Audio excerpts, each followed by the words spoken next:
All right, everybody. Michael Reese here. We have an amazing interview and guest today, Mr. Brian Culhane. For those of you who don't know Brian, he's had a huge impact on my life, being one of the, I guess, the first president of EXP Realty, which is a company that has changed my life as a result of people like Brian seeing the vision early and being such an early adopter and helping change so many real estate professionals' life, but also I think you're the fifth largest shareholder of the company. And we're going to talk a little bit about EXP, and I'm going to dig in, and we're going to then shift gears and talk a little bit about some of the other things, because I know EXP has had, it's blessed you financially, but it's also had an impact on other areas of life. So I want to really dive in and get into that. And I think a lot of EXP agents, if you haven't met Brian, hopefully you'll meet him soon. I had the opportunity to go to some of the live events that I heard are coming back. Is that true? They are coming back. They are coming back. So, man, Brian, how are you doing? I'll share the nugget. I got a little information from a little birdie, so I'll share that at the end of the interview. Stick around. Okay, awesome. So, yeah, you're gonna want to make sure you stick around to the end. And everybody, listen, like I tell everybody all the time, if you like this interview and this is something that you like, then make sure you go over here, youtube.com/Michael Reese.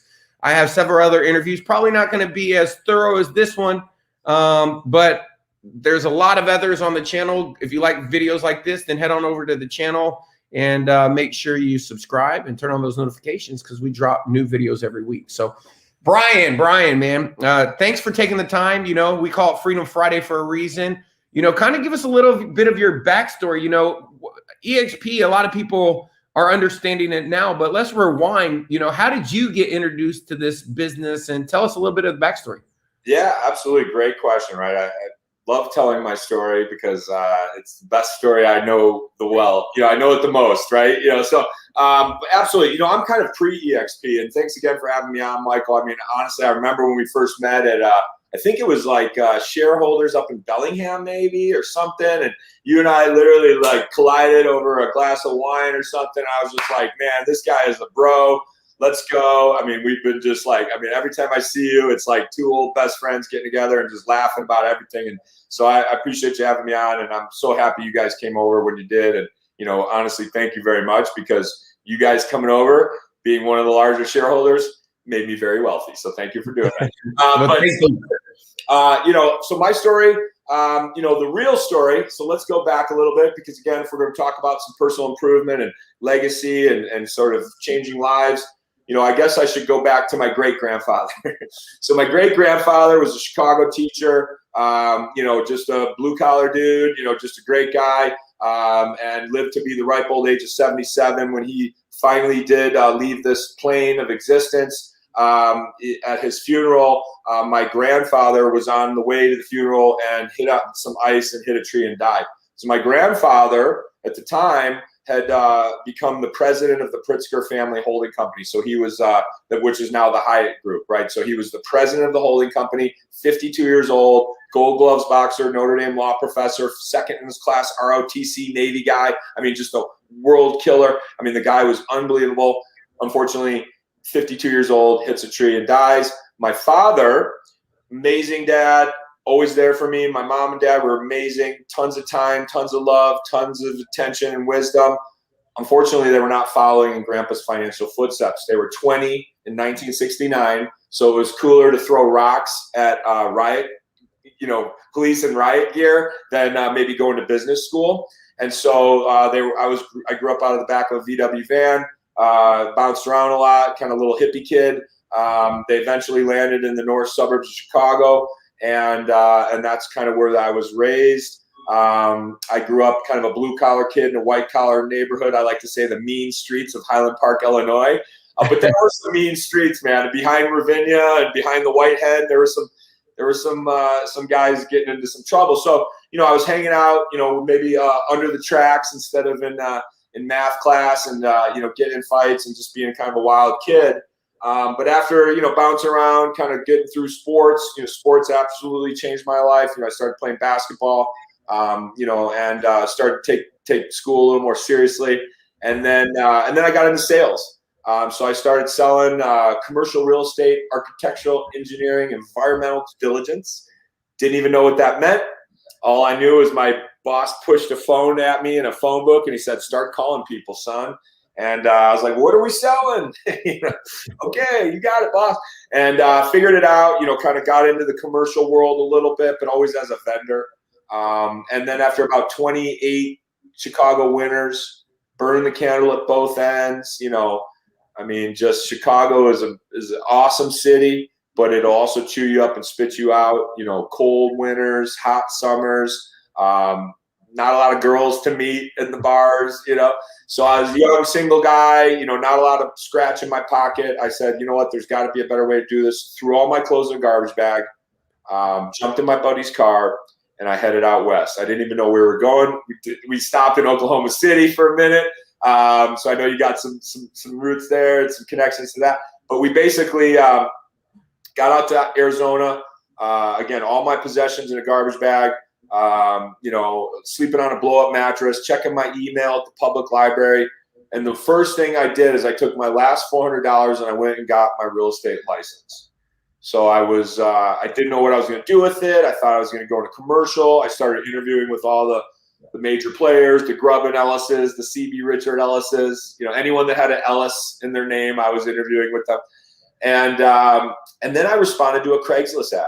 And so again, Michael, this is like 2004, pre-EXP, right? Because EXP was started in 2009, right? So yeah, this is before the iPhone, because iPhone came out in 05. This is before no iPhones, before Millionaire Real Estate Agent. It was 05. Facebook was barely a thing, right? I don't even know if it had been, I didn't get on Facebook till like 2008. It's 2009. So anyways, yeah, so we were just like, all right. And so one of the Craigslist ads, I'm literally, dude, checking my email at the public library, a bunch of homeless guys next to me in sleeping bags, I don't know what they were looking at, but, I was looking at the job posts, and one of the ads was Glenn Sanford looking for a team leader here in Phoenix.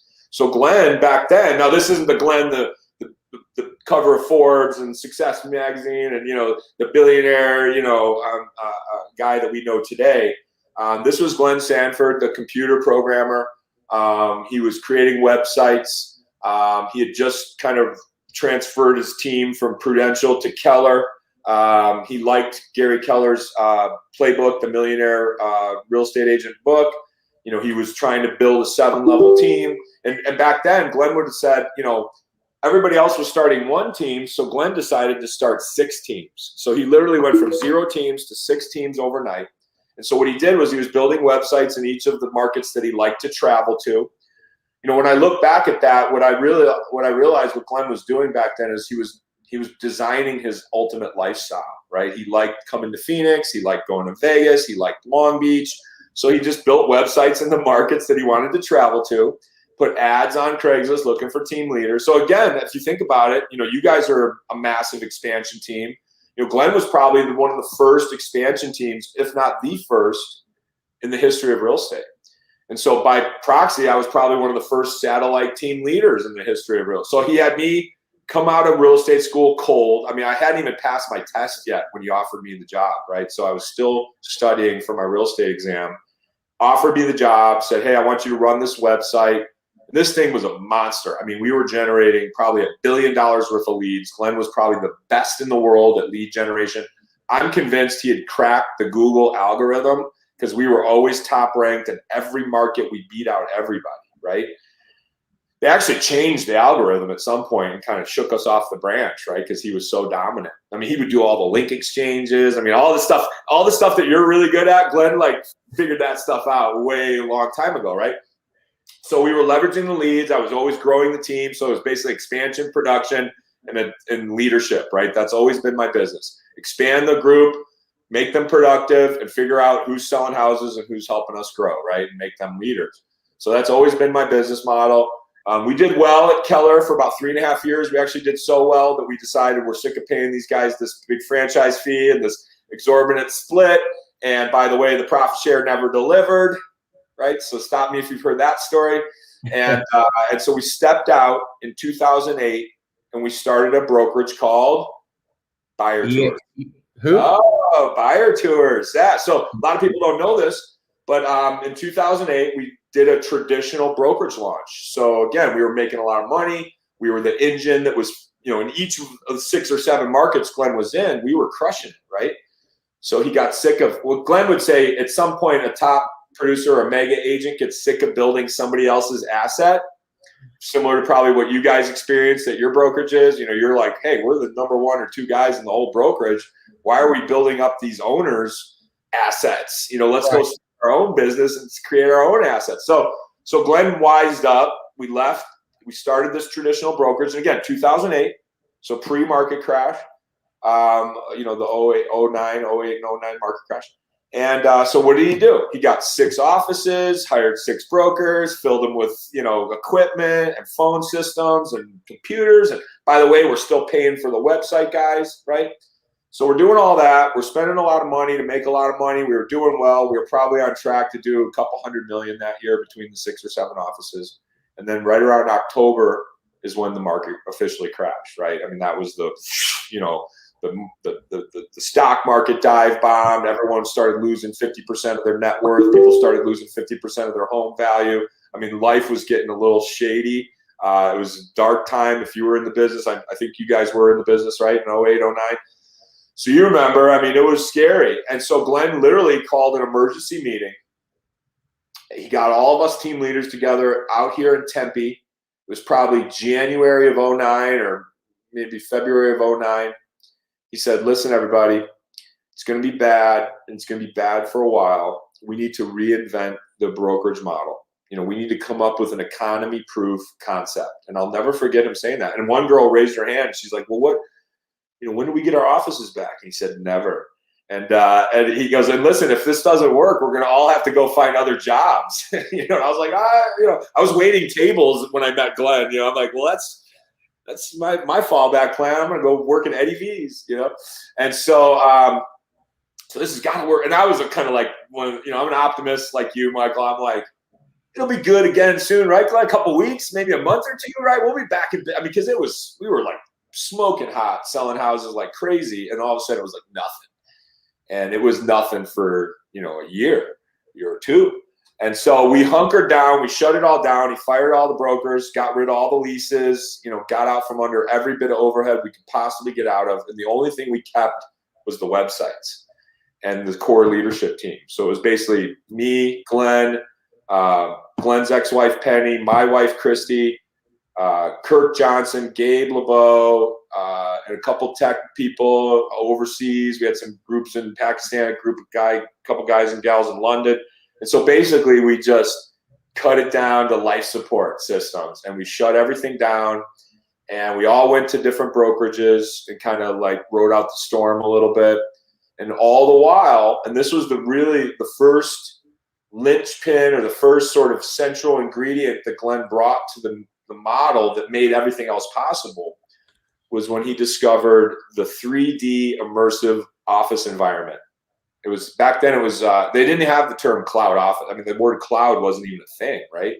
So he basically found this little 3D immersive. It was like a video game platform. It was like SimCity meets like Gumby. We had like these 2-dimensional avatars. I mean, it was really, really crazy stuff. We tried a couple different platforms for those that are in the tech space. We tried Sococo. We tried a couple other little 3D immersive, collaborative environments, but really we liked this one called Open Quack. It was the best. It was some group of offshore developers, and it really allowed for us to get together, meet every day, and it really saved Glenn a lot of money. I mean, if you think about what he was doing before that, as an expansion team person yourself, you spend a lot of time traveling, right? You're going to all these different markets that you're growing teams in. And he noticed early on, if he didn't physically get to certain offices, they struggled. So he liked coming to Phoenix. He's a Canadian, lived in Bellingham. We were sunny desert weather. He liked coming down here. So we did well. He didn't like going to Nashville as much, So no offense to Nashville. It's probably a little bit of a longer flight for him. But so Nashville would struggle, or Vegas, whatever. So finding that cloud office was such an important piece, because now he could literally manage, train, educate, provide support, collaborative, community, all through the cloud office. And he didn't have to leave his computer. I mean, he could basically do everything, remotely. So we started meeting every day. We started working on the model. There was an interesting little twist of history that kind of happened. And in between this time, and Glenn, by the way, was always like the man. I mean, I'll share with you kind of a cool little nugget. He, even back when, like, we always talk about manifesting and like making your own destiny. I mean, he's always been on that tip, right? NLP, neuro-linguistic programming, he's always been in that space. And so much so that one of the first things he said to me when he hired me was, Brian, every real estate agent should start a brand as soon as they get their license, right? So you're kind of like, what? And he's like, start a brand and call yourself the CEO of that brand. And he goes, Brian, your vibration levels are going to elevate. And I was like, what is this guy talking about? Vibration levels, but he's right? Like just calling yourself the CEO of your own brand, like the CEO of Michael Reese, whatever, like that's your brand, your personal brand. You are the CEO of that personal brand. Well, anyway, so much so that even back when you look at Glenn's old Twitter handle, back when he was just a team leader, he was CEO Glenn. And so he wasn't even the CEO of EXP or anything, right? He just called himself CEO Glenn. So it's still, if you go look at his Twitter handle, it's still CEO Glenn, right? So he was always thinking big. He was always doing that kind of stuff. It was always sort of that mental manifestation. So when we did eventually, start toying around and thinking about what kind of model launch, well, one of the interesting twists of history was there was a group out of Texas, the brothers of the guys that started HP, and they started trying to court Glenn because they had a virtual real estate company too.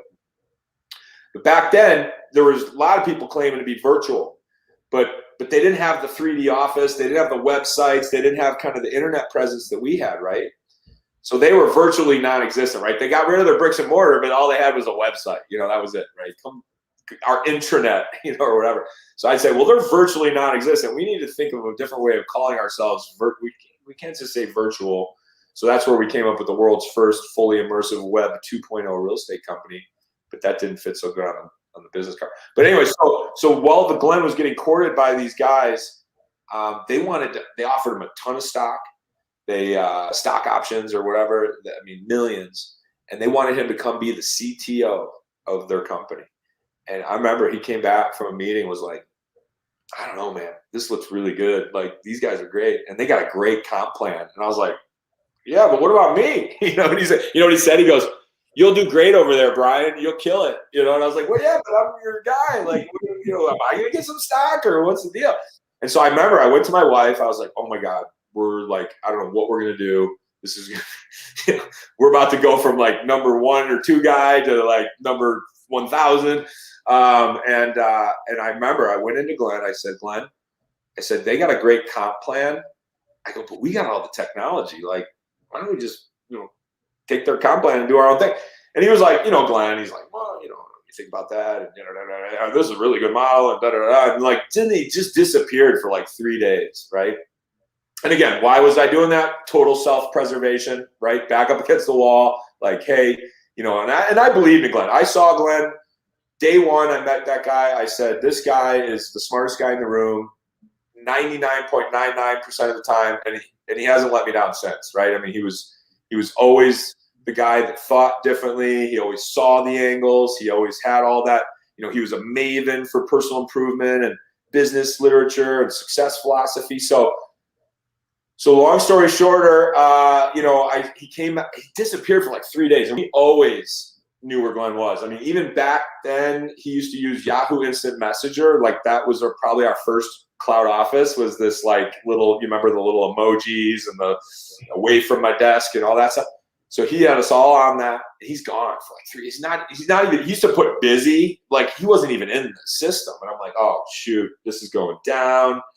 We're screwed. What's going to happen? Well, anyways, comes back, and it was like Moses coming down from Mount Sinai. And he's like, I figured it out, Brian. I'm like, what? He's like, I want to show you something. And this was his whole MO. He'd like get me on Google Docs, and he'd start sharing spreadsheets with me. And I'd be like, okay, well, now walk me through it, Glenn, because this looks like, looks like, Greek to me, what's going on here.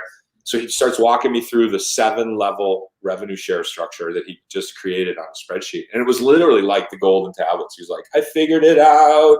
we're going to do our own thing. And I was like, yeah. Like, I went in my wife. I'm like, we're starting our own brokerage again. We're doing our own thing. Like, we're back in business. And so, but, I think ultimately he always wanted to do that. I'm not taking any credit for anything other than just probably redirecting his focus on what his purpose was. But again, born out of self-preservation, right?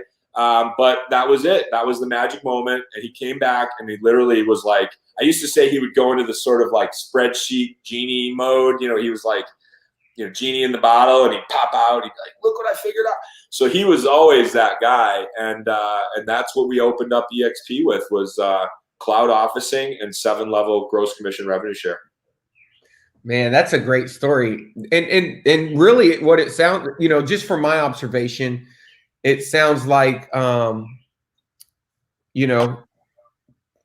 the spirit of being willing to make a change to make it work has kind of been there from what maybe we'll call it being agile. It sounds like it was baked in from the get-go. 100%. He's always been, he'd say, I'll just throw some Glennisms at you, right? Like things that just have always been in my brain since I first met him. But like he would say things like, if it ain't broke, break it. Are you thinking big enough? How big is your why? And then he'd follow that up with, well, are you part of a big enough vehicle to allow you to achieve it? So he'd say, are you thinking big enough, Michael? And you go, yeah, I want to be this, and I want to be that. And he goes, okay, great. Are you part of a big enough vehicle that's going to allow you to get there? And I think in a lot of ways, that's like the perfect way to describe the EXP opportunity, right? It's like, we're all big picture thinkers. We all want to get rich. We all want to make a ton of money in real estate. But in a lot of cases, think about your journey, right? Like compare that to like sports. You could be like the greatest college quarterback, and then you get drafted by the 86 Tampa Bay Buccaneers. And you got a terrible offensive line. You got the worst coach ever, and you got no money and terrible owners, and now no one ever hears of you ever again. Right. Because you landed on a system that wasn't a big enough vehicle to allow you to be who you needed to be. I think a lot of times real estate is very similar, right? You got these just great entrepreneurs and these hustlers, and they see the opportunity in real estate, and then they pick a brokerage that's got a lid on it, or they got a bad owner group, or maybe one dusty trainer in the corner that's kind of their tech trainer guy, that's maybe the only guy that knows how to log into Facebook, and you're kind of buried. Well, at EXP, the whole opportunity is available to all of us, right? There's not like the owner class and the member class, right? So, I think that's a really key differentiator between us and sort of what I call the old world of real estate, is that we've sort of broken down the barrier between the two caste systems. So let me ask you a question. So one of the natural questions for me, just going back to your story timeline, is, the company ended up going technically public. I think it was in 2013, if I'm correct. And so we were at 2005, iPhone not around. We go through the downturn. We're 2008-ish, right? 9? Yeah. 2008? Yeah. And then so now you have from 2009 to 2013. So you have the rev share. Did the rev share become before the stock? And then what motivated the stock? Was it another iteration of agility that was required in order to overcome another obstacle? So perfectly timed question. It actually was Glenn asking himself, but let me back up. So we opened up with cloud officing, which we didn't call it cloud off, but cloud officing, so collaborative community and online community, which was really the ultimate team building tool, right? And 7-level gross commission revenue share. We ran that play for about 3.5 years. By the way, in between, I actually fell off my mountain bike, broke my hip in half, broke the ball off my femur, couldn't walk for 9 months, had a walker. I maybe had 10 people that I brought over and maybe 30 people in my entire organization. And I was just getting enough revenue share to keep my family afloat. So that was actually when my eyes were open to the power of a passive income lifestyle, because had I not been getting that little piece of residual, it would have been game over. Like, we just built a house. My wife was pregnant. She worked with the team. We were like, other than that revenue share, we were a single income sales commission based family. And if all of a sudden, if the earner goes down, you know, I can't physically show 40 houses on a Saturday and Sunday anymore. I can't even get out of bed for months. Like, game over. I'd be back in Ohio milking cows with my father-in-law. So long story, he's actually a large animal vet. He milked cows when he was a little kid, but he's a farmer. Yeah. Right? But anyways, you know, so great question. So it was probably around 2013. Glenn came back from a T. Harv Eker Millionaire Mindset Intensive, right? So again, maven for personal improvement, maven for business literature, management books, you know, the E-Myth. I mean, he has all those on lockdown, right? So he comes back from T. Harv. First of all, he made us all go to it, right? Like, so we all had to go. And I'm in there like, oh my God, you know, money, you know, the whole thing. I don't know if you ever did a T. Harv Eker training, but it's pretty cool. It's like about your relationship with money and being a millionaire mindset and all that stuff. So he comes back, he goes, guys, we weren't thinking big enough. We're going public. And we were like, here we go again. He's changing the mind. Here we go again, everybody. Like, you know, rip up the plans. You know, Glenn's changing the game. And so that was it. He came back, said, we're going public. The way we did it was kind of cool. You know, he had a background in taking companies public. So if you think about, you know, I just had a great, I was down at 10X with the Cardones, and Mike Rowe was on stage from Dirty Jobs, and he talked about all the jobs he had before he got into, you know, what he's doing now. And he said every single one of those jobs comes into play in his life. He considers them tools in his toolbox, right? And so I think about Glenn, for those that don't know, I mean, I think he started something like 15 companies before he started EXP. He took some companies public. He started a .com, which he called a .bomb. You know, and in some way along the way, you know, either it was a bad partner, a bad decision, a bad deal, couldn't get financed, whatever it was. You know, he was the America Online Financial Chat Room Advisor, so he knew how to build online communities. He knew how to do research. He was an analyst. So all of that stuff came to play when he decided to go public. So one of the things we did was he bought a shell company on the OTC. It was called Desert Canadian Ltd. And we basically did a reverse merger. And then we rebranded it to EXP Realty International. And so that's why the stock ticker is EXPI. Because it's EXP Realty International, which is now EXP Realty or EXP World Holdings Inc.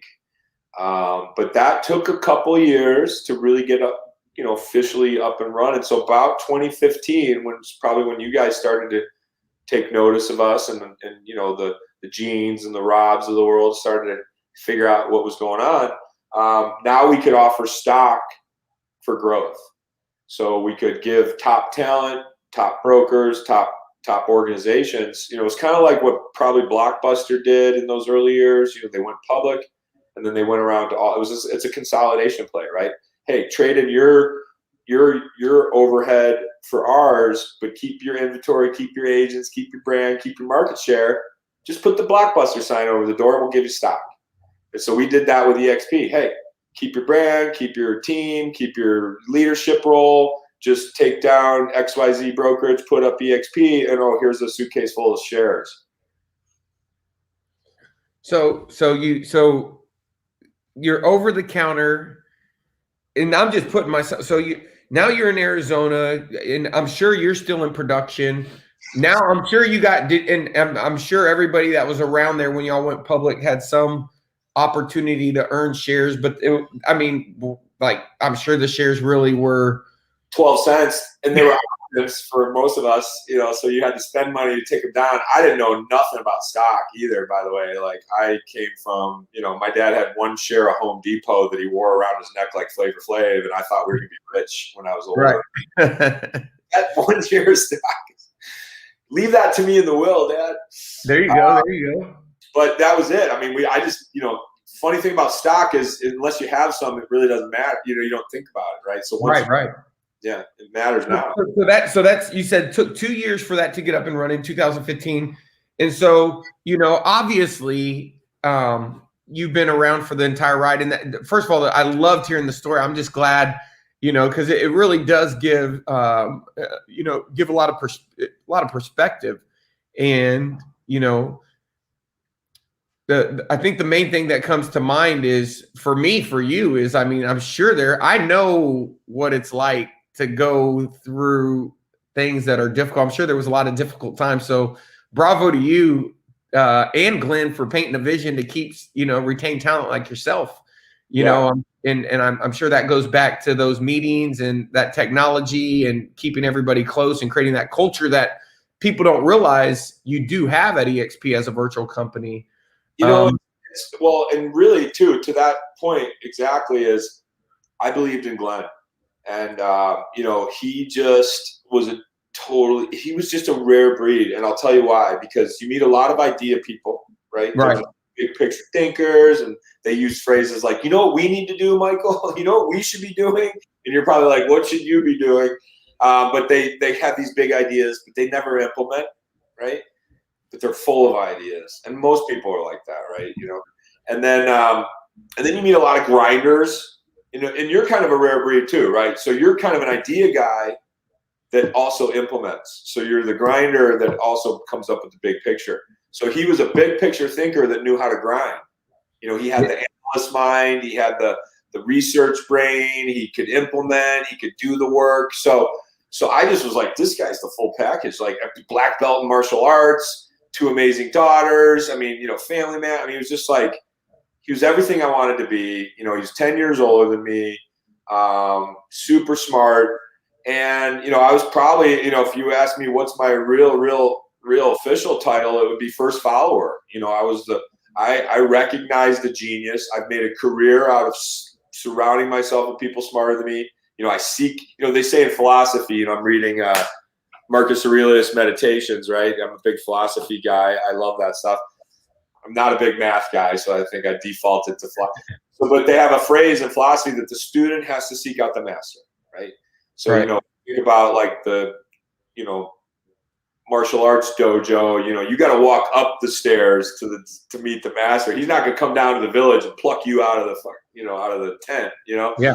So I had to walk up his stairs and go train with the master and believe me, I mean, the master, there was a lot of discipline. There was a lot of, this is the way we do it. And I just succumbed to the coaching, and then I implemented what he told me to do.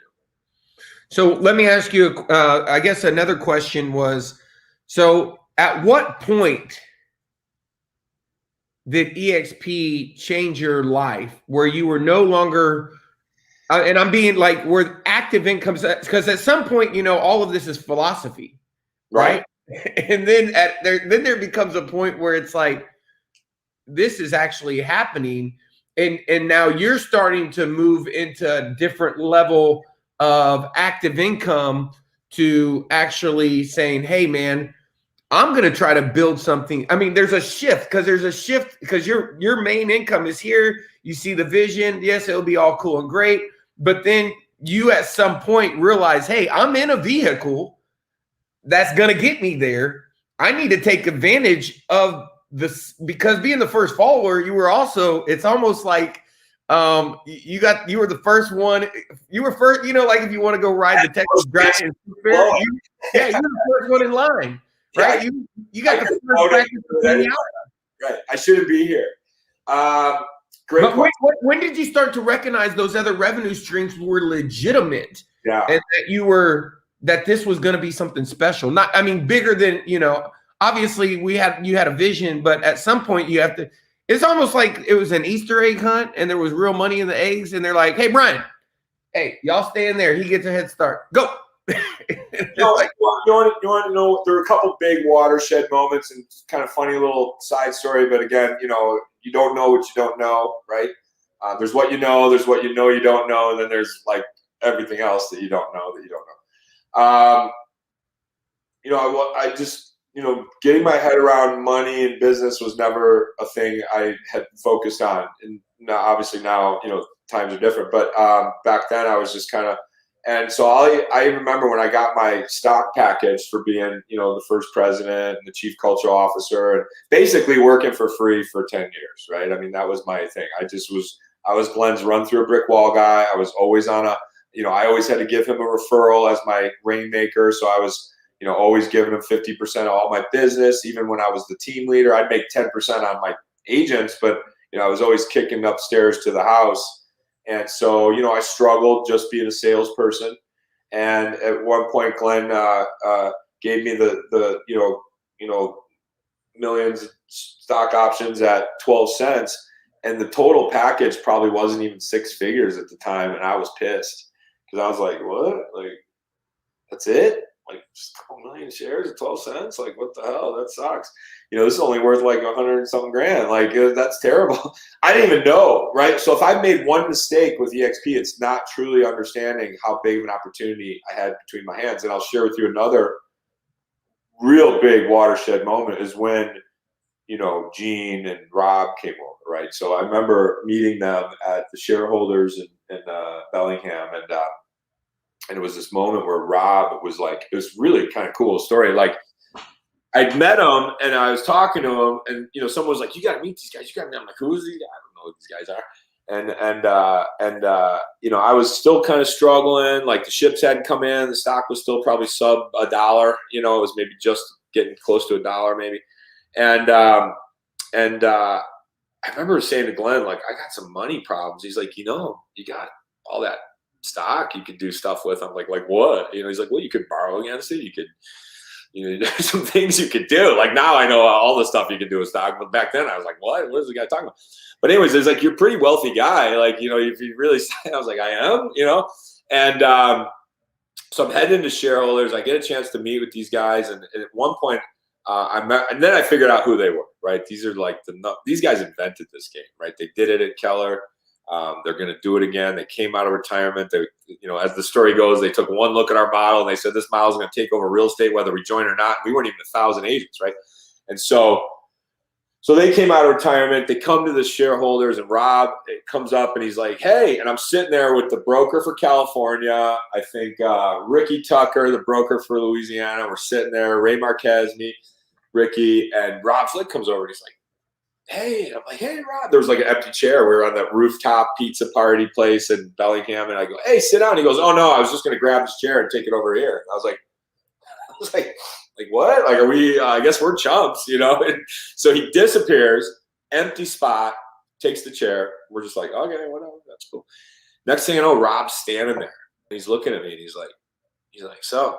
He's like, what's your story? And I'm like, what? And he's like, yeah, what's your problem? And I'm like, my problem, dude? I'm like the number one, you know, I've recruited most of the people in this company. Now, back when I was the president, I was recruiting for everybody else, right? So I was kind of corporate. It was always take one for the team. You know, you get what you.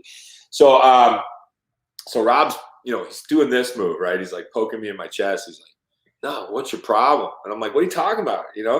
And he goes, yeah. He's like, you've been here the longest. You should be making this and this with this kind of model. He's like, you're blowing it, man. He's like, you're letting everybody down. And I'm like, what are you talking about? No, I've got, you know, I'm the best at this. And he's like, no. He's like, tall, you know, big dude, gifted gab, good looking. He's like, if you can't do this, nobody can. Now, I add the good looking piece. He actually didn't say that, but I just need something to feel. Yeah. Right? He just like obliterated me. And he's like, if you can't do it, nobody can. You're letting your whole team down. And at that moment, I had this like light bulb kind of analogy that just popped in my head. And here's the analogy. I was basically old man Sutter. So if you know about the California gold rush in the 1840s or whatever it was, there was this guy named Sutter's Mill Farm. You know, he had this farm, this rickety little tent on this farm, and he's on top of the world's greatest gold mine. Right? And he didn't even know it. And he was probably looking at gold nuggets in the river and tripping over little gold mounds popping out of the dirt and had no clue. And then along came these two miners, and they're like, hey, you mind if we stick our shovel in? Hey, you're not doing it. Hey, you mind if we just start digging some of these gold nuggets out beneath your feet real quick? And I was like, yeah, go ahead. What do I care? You know? And that's it. I mean, as soon as I saw that these guys weren't just coming with shovels, they were coming with teams full of people with pickaxes and steam-powered locomotives and horse-drawn wagons. And, I mean, they were going to pull every drop of gold out from under my feet, whether I stuck my shovel in or not. That was the biggest light bulb of all for me. It was when I realized I was sitting on a gold mine that I had basically helped start, or was, before it even, was even that thing, right? I'd hacked down all the trees. I was cutting the paths. I was mowing the lawn, but I wasn't digging the cold out, right? And those guys basically opened my eyes to that. And ever since then, I retired from corporate, and I've just gone, gung-ho towards expansion and growing my organization and supporting my people. So let's shift gears real quick. And where do you see from where we are now? And that was a great story. Where do you see from where we are now to where we're going to be? Where do you think we're going? So that's great. I mean, honestly, because you probably deal with this too, right? You're talking to all these agents. I mean, it went from literally like EX who to EX too late, right? And I mean, the tipping point was like a blink of the eye, right? I mean, for 6.5, 7 years, it was, hey, you guys aren't big enough. Hey, you're not a big enough brand. Hey, whatever. I got to be with these big box, big shop, big brands. And all of a sudden, like, flip the switch, and now everyone looks at us and is like, "Oh, you're 50,000 agents. You're the first, second, or third biggest. Hey, it's too late for me. I missed the boat." And I'm like, "You did not miss the boat. Like, we're only 11 years old. So I think if you think about, and again, not an insider, no official information. I have no clue what's going to happen. Stock can go up, can go down. Consult your stockbroker if you're curious." But, my personal calculation is, you think about we're adding so many countries a quarter. What are we in 15 countries now? I've got 100 agents in India in my downline. I got a couple hundred in Mexico in my downline. So I would say, if you think about this company, I've heard numbers. Brent talks about 1 million agents global, and, I'm sure you guys have a number that you think. But let's just even use 500,000 global as a potential, 5, 10, 15-year, high watermark for us. That means we're only 10% of the way there.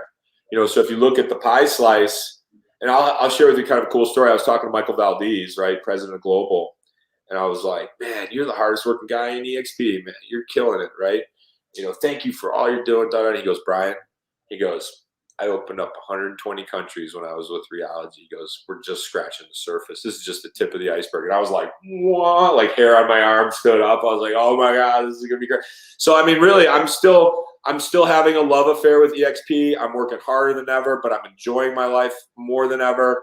And what I enjoy most is seeing the success stories, right? Helping people bring about, changing lives. I mean, the Jesse Shields, the Kevin Mullaney's of the world, the Suzanne Fuquas. I mean, the people that, listen, I like helping, guys like you buy another a condo in Puerto Rico and stuff. But I really like taking the nail tech or the Uber driver or the security guard, getting them into real estate and getting their lives changed. If you think about some of my favorite stories, a guy, Jesse here, he left a 6-figure IT job, hated his life, never home, just was miserable. But doing real estate on the side a little bit, did okay. He came to me and said, "Brian, should I go full-time real estate?" I said, "Why not? You're great. You'd be amazing at this." So he left his 6-figure gig, went full boat real estate. First full year, he did 7 million. Second full year, he icon. Third year, he icon again. And I asked him the other day, I said, "How much stock do you have, by the way?" And he's like, "I got a couple million in stock." Not even 34 years old. Been in real estate 4.5 years. And he's a freaking multimillionaire just selling houses. Right.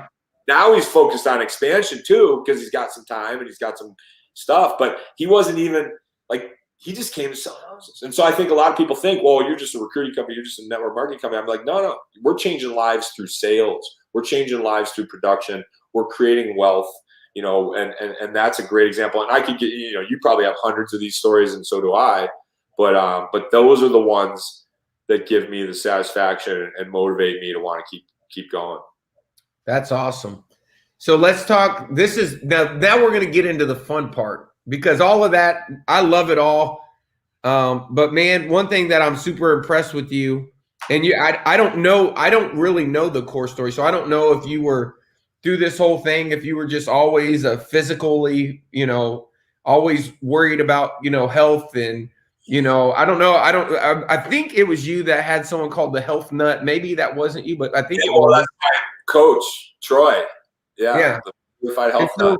So tell me a little bit about how. So I feel like, as you progressed in your own world, and move from that transactional revenue to leveraged income to, you know, call it passive revenue. I mean, we know it ain't passive. We know you work, but you know, it comes, if you don't, you know, it still comes in. At what point did you, you know, well, how did it impact the other areas of your life, you know? Yeah, I mean, obviously it's the most important thing. You know, they say, you know, health is wealth. You know, the man with his health has a million dreams. The man without his health has but just one, to be healthy. You know, I was fortunate enough to have broken my hip at an early age. I was fortunate enough to have that sort of, you know, that life-altering breakdown, bottom of the barrel. I mean, I remember when I broke my hip, I remember once I was trying to do dips on my walker out in the backyard. It started raining. And I just lost my dad that year, by the way. So my dad was 63, death by 1,000 cuts, you know, the life of a Trustafarian, right? You know, he was literally like a Rastafarian. He didn't trust his doctors. My sister had given my dad a kidney. And, you know, that kept him alive for 10 more years. So he would have died in his 50s like his dad. And I remember doing dips, and I was just like trying to do some sort of workout to just, you know, I was probably 300 pounds. I'm a big guy like you know, I'm 6'6", but I was 300 pounds. I should be like 225, right? That's my playing weight. And so I'm a big dude. I'm trying to do some dips, and it started raining. And I just remember like shouting into the clouds, like, why me? Like, why are you doing this to me, God? You know, like literally like total breakdown moment. And that was it. I mean, I literally just decided I got to make health a focus because, you know, here I was making money, right? I had brand new kids, you know, I was, you know, prime of my life, beautiful wife, you know, just built a house, and I can't walk. I can't carry my baby up the stairs. You know, I felt like a failure as a father, and I didn't want to, and it was painful losing my father. And I was 30, I was in my 30s. I can't imagine dying and leaving behind a 5-year-old, right? Like that freaked me out to no end. And I would hold my daughter and go, you're so beautiful. Oh my God, I'm going to die young. Oh my God, she's so amazing. Oh my God, some other asshole is going to raise her. And I'm like, I want this asshole to raise her, right? And so, you know, that was really the beginning of my journey down the health and biohacking rabbit hole. You know, I ballooned up in weight. I was on and off opioids for a number of years, and I never abused them. I just popped them like Tic Tacs because I had a broken hip. I had back injuries. I mean, it literally created a cascading health crisis throughout my entire body. Endocrine system changed. How did you break your hip? Fell off my mountain bike. Okay. I was trying to bunny hop a curb on a crappy Walmart mountain bike. Bad idea when your center of gravity is like, you know, way higher. But, you know, again, I was just, you know, taking the bike for a ride around the block, and just life got in the way, right? You know, something happened that was not expected. It wasn't in my business plan to break my hip, right? But that fortunate event gave me the vision of a 90-year-old cripple in my 30s. And then I had to reprioritize because I played college basketball. I was used to being a healthy athlete. You know, I was used to breaking 4 or 5 sweats a day. I was a personal trainer. I mean, I knew all the stuff, right? But when you can't walk, you know, you really can't do much, you know, at all. And so I had to really reinvent all that stuff. Well, it was probably December 15th, 2016, and I just couldn't breathe. I couldn't get that. Like, I couldn't even catch my breath, right? I was just like, whew, you know. And so I remember looking at, and we just put a pool in, okay? So this pool, by the way, I cashed in way too many stock options to put that pool in. It's probably. I was going to ask you if you did that. That's what. Pool, $30,000 pool. Probably today, it's probably worth about $10 million. Right? And we used some of that stock to pay for my daughter, so I got the $1 million baby too, right? There you go. But worth it, right? Because the baby gave me a reason to live, and the pool saved my life because I started jumping in it. So it was probably 36 degrees. It was the middle of December here in Arizona. Well, what made you do that? I mean, out of all the things, I mean, you could have went and done yoga. You could have done some. What pulled you to? I tried some of that. You know, listen, I tried some of that. I was doing other things. I was going to the gym. I was trying to get back into the game, but it was literally like almost like I needed to have a defib. Like I needed that boom, shock my heart. Cause I was just like, so I was just like, and you know what, honestly, here's what it was. Now that I remember, a couple of years before that, I was watching Discovery Channel. Do you guys remember that old Mick Dodge, that guy that lived in the woods? He was an old kind of big beard guy, kind of looks like Troy, right, with the big beard. This guy was a Navy SEAL that started living under a tree stump, right? And they had a whole show, Mick Dodge. You can Google him. Well, Mick, and I like that show. I like all those survival shows and the, dual survival and all that stuff. Naked and Afraid. And he's like, he gets a virus and he's out in the woods. And the guy doesn't have like a freaking compound in the woods. I mean, he's living in a freaking hollowed out log. And there's not like a drugstore that he can run to in the northern woods up there in Washington State or wherever. So he said something. This was like the first germ of this technology that I figured out. But he said, and it's just stuck with me. But he goes, what do you do when you get a virus in the woods? He said, well, this is what I do. I go up, and he hiked up to the bottom of a glacier river, and he started jumping in the cold water, and then he'd lay on the hot rocks, and then he'd jump in the cold water, and then he'd lay in the sun, and then he'd jump in the cold water. And he did this for like 3 days. And the comment he made that really stuck out with me is he said, you can make it so uncomfortable in your body that you can squeeze the viruses off your cells. I'm like, okay, what? Like, this guy is nuts, But it's just kind of like, just put that in your brain, file it somewhere, and like then think about it. And then here I was 2.5 years later. I got sick. I felt crappy. I felt like I had a cold or a flu or something. And I was like, I'm going to jump into the cold water. And I have a post. I mean, you can go look back on my old Facebook. I have it still. I said, what does a wild man do when he gets a cold? He makes himself cold. And I jumped in the water. I was in and out in 2 seconds, head freezing. Oh my God, I'm a wild man.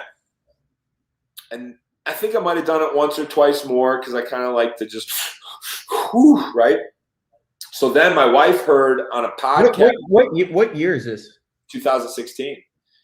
So then I listened to Adam Carolla podcast. I love podcasts. I love your guys' podcast. So I'm listening to Adam Carolla, and he says he's got a guy on named Scott Carney. Scott Carney was this guy who went over to debunk Wim Hof, came back a disciple, wrote the book What Doesn't Kill Us. My wife hears this guy getting interviewed. Carolla's jumping in cold water. This guy's jumping in cold water. She makes the connection. Now I'm jumping in cold water. She buys me the book, What Doesn't Kill Us, for my birthday in February. Now I'm reading the book. I learn about Wim Hof. I learn about the breath work. I will learn about the physiology of what the biohacking, the real, what you're really hacking into is your parasympathetic nervous system and your life-saving, mechanisms and your thermoregulation. So basically it's cell healing, right? You're taking in massive amounts of oxygen, and the cold just teaches you how to breathe better. If you remember when I first jumped in, the first thing I did was, well, you're getting that oxygen into your brain tissue and the rest of your body. Every cell in your body needs oxygen, right? And if it doesn't, what's the number one cause of death? 100% of the time, lack of oxygen to the brain tissue. So it doesn't matter how you get there. You get hit by a bus, you fall out of a freaking building, you get shot, you bleed out. Well, the bleeding out means the blood's not going to the brain. And so when your brain gets deprived of oxygen, that's the definition of clinical death. You're brain dead, right? So we don't get enough oxygen in our brain. So we shallow breathe, we have sleep apnea. If you think about it, you can go a month without food, you can go weeks without water, you can go days without sleep, but you can't go minutes without oxygen. And we've got it completely backwards. We eat 5 times a day, we drink all the time, we don't sleep so well, and we barely breathe. It's like we couldn't have it more backwards. So that got me down the biohacking rabbit hole. I started doing the Wim Hof. I started losing weight. I started Spartan racing. I started connecting with people in that world. I met with Troy Casey. He taught me the nutrition and the sort of the mental side of it, and the sort of the legacy purpose, mission-driven stuff, setting your intention, your words are your magic wand, abracadabra, all that stuff. So that really sort of brought all that stuff, because I was learning some of the stuff from Glenn, but it wasn't. It was more of the mindset stuff. And then once I figured out the physiology piece and added it to what I'd already learned, now I've sort of been cultivating. So what's my personal brand? It's holistic wealth, right? You know, we're in the space, we're in the coaching and motivation space. Michael, you're an amazing guy. You're a great example of this. You know, you're fit, you know, you've got the family life, you know, you have fun, but you work hard, you make money, you're successful. You know, you're someone I would look up to or pattern myself after. If I was a young guy coming up, I'd look at a Michael Reese and go, he's the whole package. I want to be like that guy. Then you meet these coaches that maybe, you know, maybe they aren't the nicest to their kids. Maybe they're, you know, maybe a little sloppy physically, or they don't dress so good, or they're maybe, you know, whatever. Maybe they're making money, but are they wealthy? I would say no, right? So to me, being wealthy is being all of it. You know, and it's funny because I just was reading Be Obsessed or Be Average, you know, Grant Cardone's book. That's kind of his story. And he said, you can't just be obsessed with one aspect of your life. You know, you can't just be about the money because the other parts of your life are going to die. So I think a lot about that now. And it's like, you know, you can't just be a health nut, right? Because then you're going to lose the finances and you're not going to have the family. You can't just be a financial guy and then, you know, your health, and you sacrifice your health and your family. You can't just be a family man because then you're not going to have the finances and the health. So you got to do it all. And so to me, that is the definition of holistic wealth. And that's the brand I'm trying to portray. And I'm trying to walk the walk. I'm never saying do this. I'm just saying this is what I did and sharing my journey. And if it, you know, inspires anybody to want to try it, feel free. I got some ice in the back. We can go jump in my pool. Heck yeah, man. So now this is a lifestyle. This is, I mean, you do that every day, and it's evolved to, like you said, let me ask you this. So do you have a coach? Well, what do they say? Good people have a coach, great people. Tony says this. Good people have a coach, great people have multiple coaches. So I look for coaches in everything, right? I can find coaching in this conversation. I can find mentoring in a YouTube video. I would say Glenn, you know, other than my father, you know, Glenn has made the biggest impact in my life. You know, he's the you know, paternal energy that I look up to the most these days, especially now that my father's gone. You know, as we get older and bigger and you know, more important in our minds, you know, there becomes fewer and fewer people that we really care about what they think of us. You know, Glenn's still at the top of that list for me. You know, his opinion of me matters. Troy Casey's up there. You know, I'd say he really helped me. And, you know, I would throw people like Rob and Gene and, you know, Rob in particular really, you know, connected with him in a big way, and just love what I learned from Rob. I would say Rob is somebody that I, you know, although I didn't have a lot of exposure to him, I learned the most in the shortest amount of time, right? It was the most condensed learning I've ever gotten. You know, I've been with Glenn for 16 years, so it's all the time, right? I'm always getting coaching from Glenn. Anytime I'm with Glenn, it's, okay, what am I doing? What can I do? What should I be doing? Yeah. Tell me about this. Tell me about that.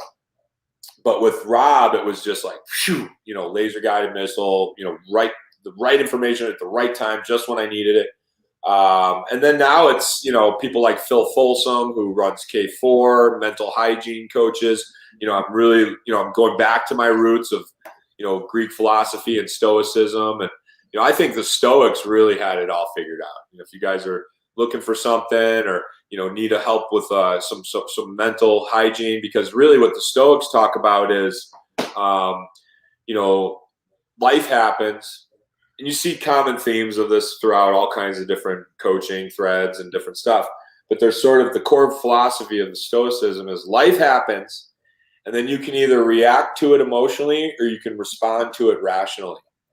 But if you react emotionally, you're giving your autonomy away and you're losing your freedom. If you use your rational mind and your logic mind to respond to what happens to you, that's the only place that freedom exists. And they even talk about losing a loved one. They talk about facing death with a smile on your face, you know, not getting caught up in celebrity, not getting caught up in, because you know what? They say the two greatest dangers are fear and quest for celebrity.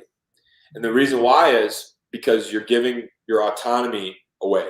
So for example, if all you care about is your likes or your clicks or your subs, as my kid calls them, your sub. Hey, by the way, click below and subscribe to this podcast. But if all you care about is your subs or your likes or your fame, you're literally giving your freedom to other people. You're putting other people in charge of your self-worth, right? And then same goes for fear. You know, if you live in a fear-based scarcity mindset and you feel like I gotta, you know, even look at like all these real estate agents that go, I gotta have 100% commission. I gotta have 100% commission. You know, I can't share any of this. Well, they're really coming from a scarcity mindset. You know, you think about like, I use the metaphor of like, you know, how they used to say like early indigenous, you know, Native Americans would use the whole buffalo, right? And it's very romantic. Like we think, oh God, they were so, you know, eco-friendly and wow, they're amazing. They used the whole buffalo. Well, I'm like, well, do you ever stop to think about why they used the whole buffalo? And they're like, what? Well, I'm like, because they didn't know when the next freaking buffalo was coming by. They had to use the whole buffalo. I mean, they would break that buffalo down into like, you know, needles and sinews so they could stitch. I mean, they used every piece of it because they had to, because they had a scarcity existence. You know, they weren't abundant with buffalo, right? So they had to use the whole buffalo. So I use the 100% real estate agent is very similar, right?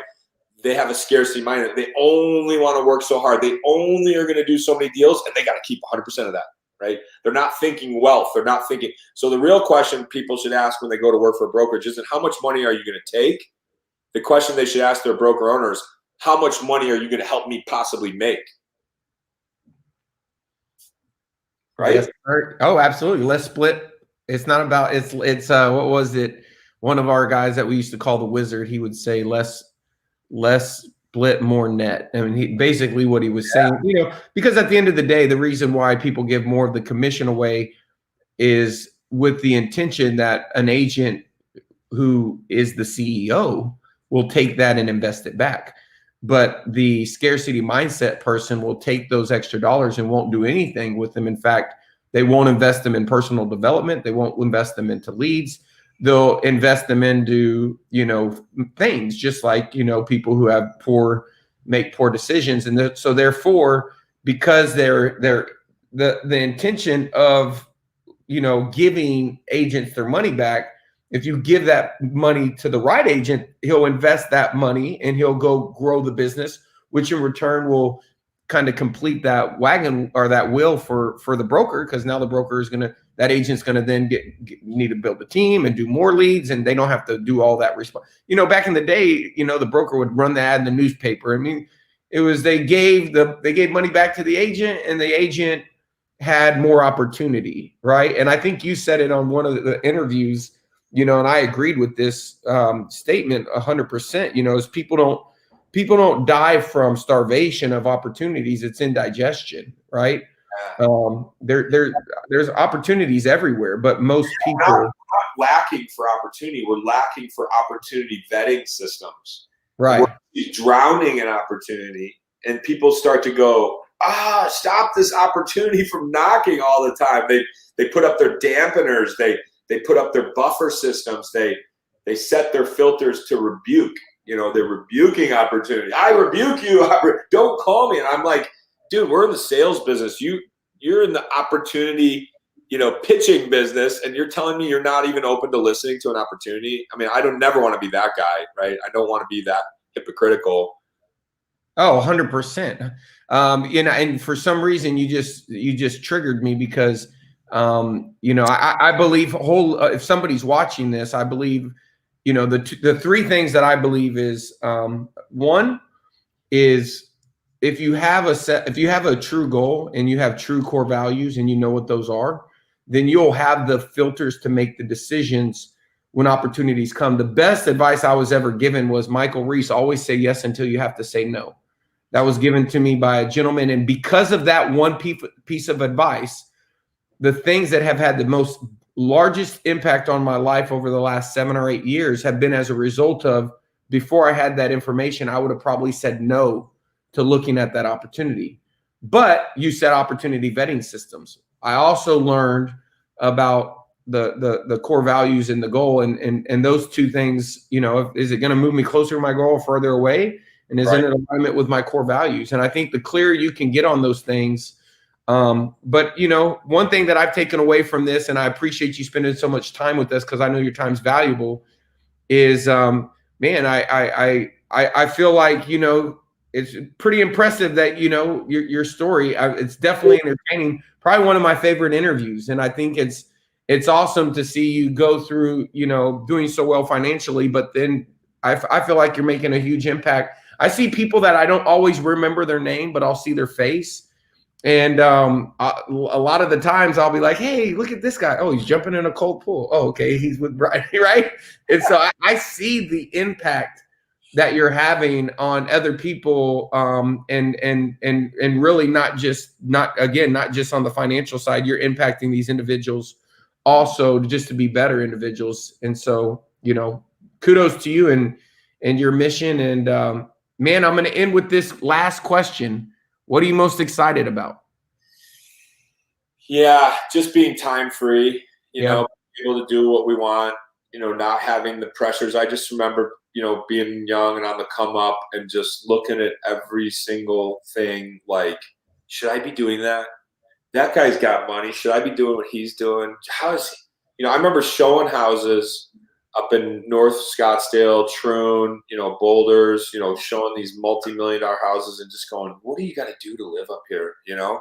Yeah. And, Michael, I'm proud to say we're building our own multi-million-dollar mansion up on the top of the hill.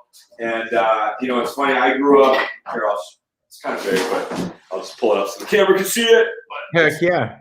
We got some stuff going on here. But I remember, you know, I grew up in a, again, very affluent neighborhood. I had 4 friends with indoor basketball courts. You know, they were the kids that got the cherry red Apple Mercedes when they, you know, turned 16 and, you know, would have the big Sweet 16 parties. And I was carrying their dad's golf bags and waiting tables for their moms and kind of pressed up against the glass, like, can I come over and play? And well, I'm proud to report we're now putting in our own indoor basketball court. And for me, it's about creating an experience for my family, my friends, and our inner circle. And I just want to create unlimited experiences for myself and others. And I finally reached a time, and I still have my youth and my health to be able to enjoy it. That's awesome, man. Well, I can't, hey, listen, I'm not great at basketball, but I'll play, you know, I would show you, I put up in my living room. I'm going to show you. I got to show you this. Oh, did I lose you? Hold on. There you go. Check this out. Yeah. We're going to get bad lighting, but I'm going to show you my basketball court that I just put in. Yeah. Check this out. Just drop this in. We're going to end on this, but I'm going to show it to you. I love it. Let's go. We got old Woods Davis here in the corner on the beanbag. What's up? We got the golden hoop.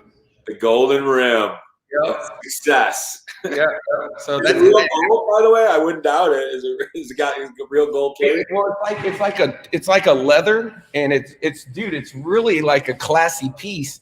But in the evenings, you know, I've had a couple guys over here at the house, and you know, literally, it'll be late in the evening, and we'll grab the bike. We'll just go in my living room and play horse.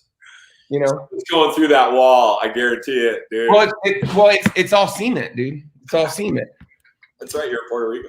Yeah. I love that. Well, listen, dude, you guys are great. You know, you're definitely, you know, you're at the top of my list too. You know, when you asked me to do this interview, I was like, you know, really? I'm sure he's got a million other people he's, you know, rather interview. But you said, hey, man, I want to interview you. And I was honored and thrilled to do this. And, well, let's do it again, man. I need to help you. And I look forward to seeing. And all right, so here's the golden nugget we promised, right? Okay, yeah. Let's do this. I have it on fairly good authority that we are going to be back in business, live EXP Con, November 9th through 11th. We're going back to Vegas, baby. So I think mark your calendars. I've heard a couple different properties mentioned, but I'll save that for the official announcements. But mark your calendar, 9th through 11th. We're back, EXP Con. So we can all get back together, collaborate, share our success stories, and you know, celebrate each other's wins. Because to me,